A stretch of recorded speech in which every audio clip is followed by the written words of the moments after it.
Hello అండి, ఈ వీడియోలో మనం బ్యూటిఫుల్ టసర్ సిల్క్ కలంకారీ శారీస్ చూద్దామండి. టసర్ సిల్క్ కూడా మనకి చాలా లైట్ వెయిట్ గా ఉంటుంది. At the same time ఫ్లోయి material కూడా. మిడిల్ పార్ట్ అంతా కూడా పెన్ కలంకారీ థీమ్ తో వస్తుందండి.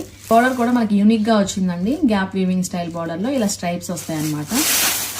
అండ్ నెక్స్ట్ వన్ వచ్చేసి పింక్ కలర్ కాంబినేషన్ లో చూస్తున్నాము. ఇదంతా కూడా పేస్టల్ కలర్ చార్ట్ లో వచ్చాయి. శారీస్ అన్ని కూడా మనకి చాలా లైట్ వెయిట్ గా ఉంటాయండి. కంఫర్ట్ అయితే నెక్స్ట్ లెవెల్ ఉంటుంది. అండ్ ఫోర్త్ వన్ వచ్చేసి half white with green combination. ఇది కూడా చాలా బాగుందండి. అండ్ ఫిఫ్త్ వన్ వచ్చేసి లైట్ గోల్డ్ షేడ్ లో చూస్తున్నామండి. శారీ అవుట్లుక్ చూద్దామండి. రియల్లీ అమేజింగ్ ఉంది. చాలా light weight fabric, easy to drape కూడా. కంఫర్ట్ అయితే నెక్స్ట్ లెవెల్ ఉంటుంది. ఫ్లోయీ మెటీరియల్ చూడండి ఒకసారి ఎంత ఫ్లోయీగా ఉందో. మిడిల్ పార్ట్ అంతా కూడా మనకి ఇలా పెన్ కలంకారీ థీమ్ తో వచ్చేస్తుంది. And here comes the beautiful పళ్ళు అండి. రామాయణ థీమ్ తో వచ్చింది. అండ్ బ్లౌజ్ వచ్చేసి మనకు కాంట్రాస్ట్ లో వస్తుంది. ఇలా ఎల్లోలో వచ్చిందండి. పళ్ళు కలర్ ఏదైతే ఉంటుందో అదే కలర్ లో బ్లౌజ్ వస్తుంది. అండ్ నెక్స్ట్ వన్ వచ్చేసి పింక్ అండి. ఇది కూడా చాలా బాగుంది కలర్ కాంబినేషన్. పేస్టల్ కలర్ లో వచ్చింది. ఇది వచ్చేసి పళ్ళు. అండ్ బ్లౌజ్ వచ్చేసి మనకి ఇలానే పిస్తా గ్రీన్ లో వస్తుందండి. హ్యాండ్ పర్పస్ అయితే బార్డర్ వస్తుంది.